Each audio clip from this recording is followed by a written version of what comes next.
দেখেন, জনগণ চেয়েছে বলে তো শেখ হাসিনাকে পালিয়ে যেতে হয়েছে।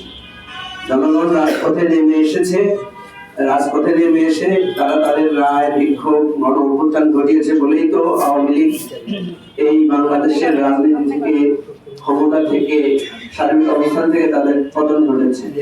সুতরাং যদি মনে হয় যে জনগণ আবার চাইতে হবে, সে চাওয়াটা কিভাবে চাইবে? সে চাওয়ার দুটা পথ হতে পারে। সেটা হচ্ছে, একটা তো হচ্ছে আইনগত ভাবে, সেটা তো অলরেডি প্রসেসের মধ্যে আছে।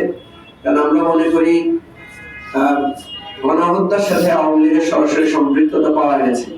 শেখ হাসিনা নিজে অর্ডার দিয়েছেন এবং আওয়ামী লীগ সিদ্ধান্ত ক্রমে ঢাকা বিশ্ববিদ্যালয়ের ছাত্রদের উপর আক্রমণ করেছে এবং সারা দেশে ছাত্রলীগ, যুবলীগকে লেলিয়ে দিয়েছে। এটা একদম ওপেন সিক্রেট এবং এর অনেক ডকুমেন্টারি এভিডেন্স আছে। আওয়ামী লীগ দলীয় ভাবে একটা গণহত্যাকারী দল, একটা মানবতা বিরোধী অপরাধে জড়িত একটা দল। এই ধরনের দল সারা পৃথিবীতে নিষিদ্ধ আছে।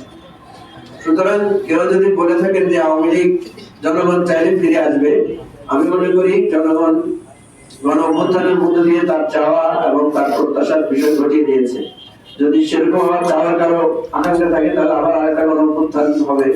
আমার মনে হয় সেটা নিয়ে কারো কোনো বিতর্ক থাকবে না।